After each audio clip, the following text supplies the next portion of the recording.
Hey guys, welcome back to my channel. My name is Omoyera Oluwatosin, and on the channel today I'll be teaching you how to cut an African cap known as fila. This fila is common among the Yoruba tribe of Nigeria. So if this is a tutorial you are interested in, please keep on watching. Before we proceed, if you are new to the channel, please subscribe and click on the notification bell so that once I upload a new video, you'll be among the first person to get the notification. And for our returning subscriber, thank you for trusting and supporting us. Next, before you apply your measurement, trim off the edges because it fades easily. You can also use a soldering iron to do this. After that, you want to apply your client edge circumference measurements on this fabric. If you see, you can see the way I'm doing this. I'm slanting, taking my measurement slightly. What I measured here was 9 inches.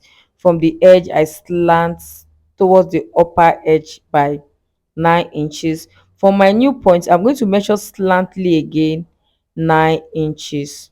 So we have another point. From this new point, you are going to measure what you have.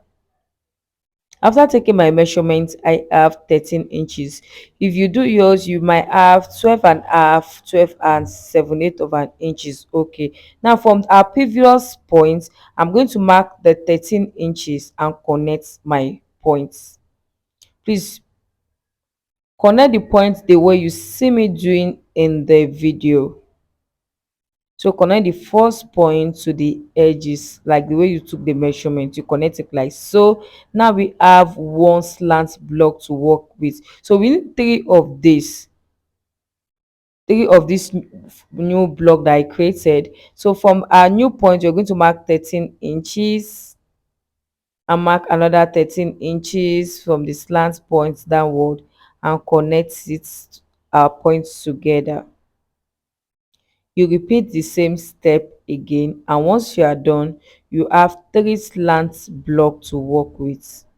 And by the time you join this block together, it will be your client edge circumference measurement plus some allowance, like let me just call the allowance the seam allowance.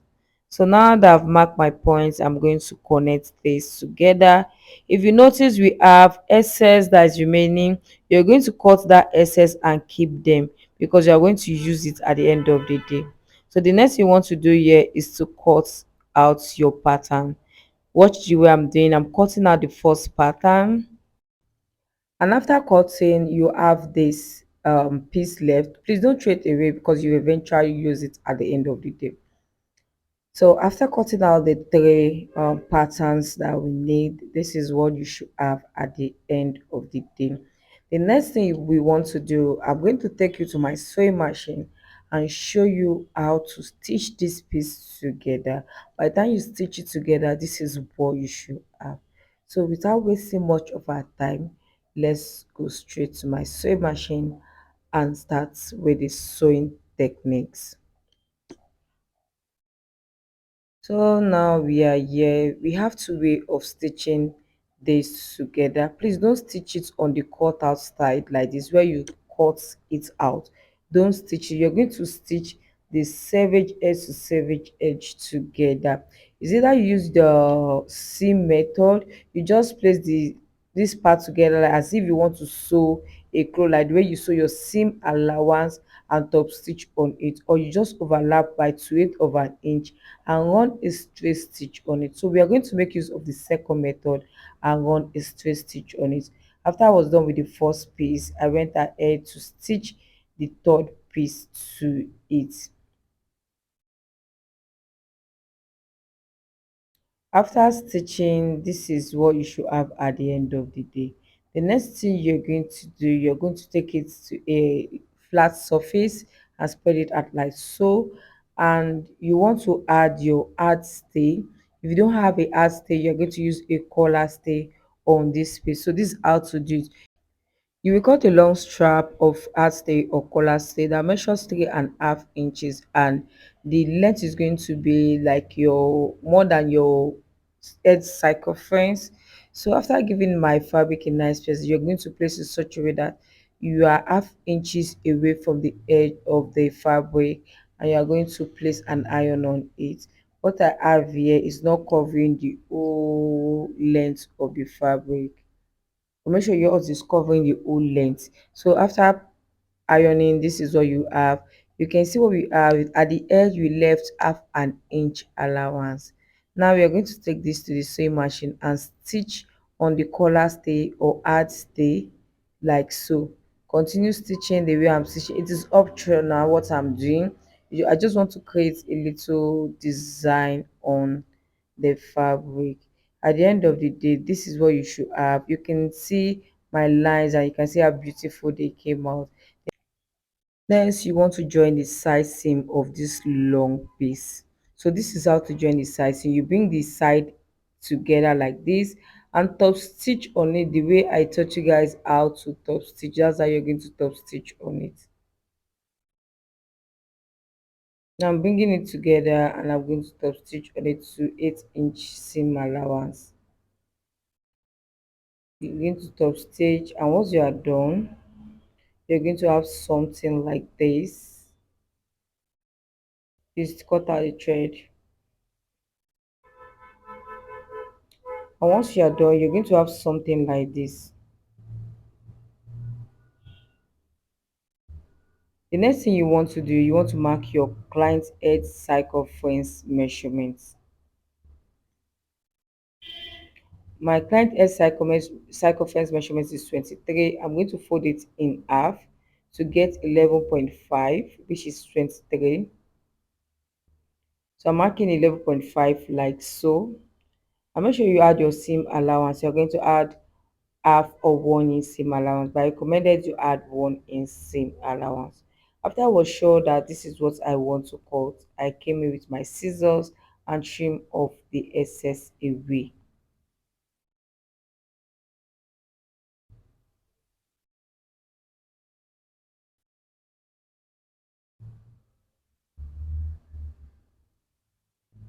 After trimming the excess away, you have one horizontal piece like this. Please ignore that part or you trim it off. Don't ignore it, please trim it off. I think the color still was showing because of the way I place it.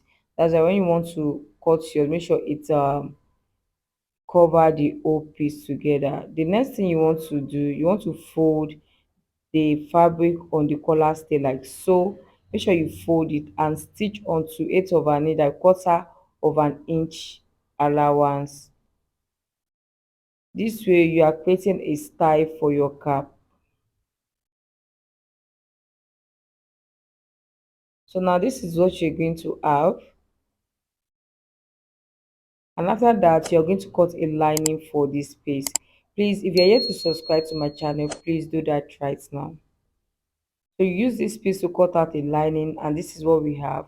The next thing you want to do, you want to sew the lining and the cap together.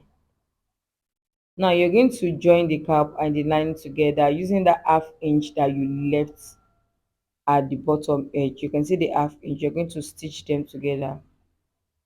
I'm stitching on the 1/2 inch seam allowance. After you're done stitching, you're going to top stitch on it as well.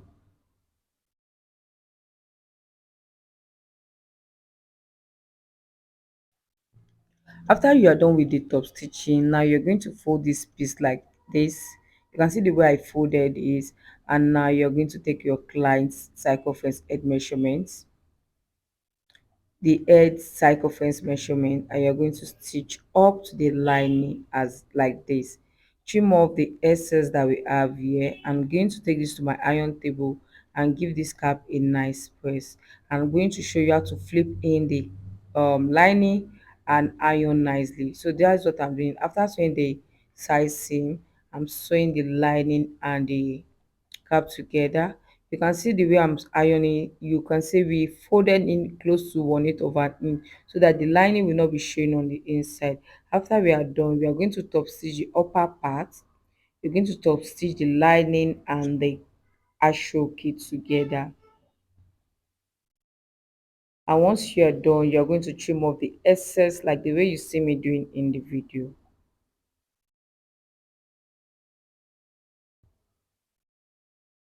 After you are done, at this point, this is what you should have. You can see that the cap is giving. Omo, this cap is giving. We are not done stitching it together. Done stitching the cap completely, and you can see we have our Yoruba fila or African cap is almost ready. Now you can see the excess that we have, the piece that we have left, I've meshed them together, and I'm going to flip the cap inside out, place it on it like this, and top stitch. You're going to stitch the piece together. Just follow the step that I'm doing in this video to achieve yours. Place it on the pieces like this. If you have more, I'm going to work with what I have left. After making sure that I've mark where I want the cap to stay, I'm just going to be pulling it, make sure that I'm catching every piece of the ashoki that is left on the edge circumference. After you are done, trim off the excess and you have your cap. Take this to your weaving machine and weave the edges or sage the edges. Now our cap is ready. You can see how beautiful the cap turned out to be. And if you like this video, please subscribe to my channel, and don't forget to follow us on all of our social media platform. Don't forget to tag a soulmate. Don't forget to tag your friend on our social media platform. Please follow for more video like this. Have a nice day and bye.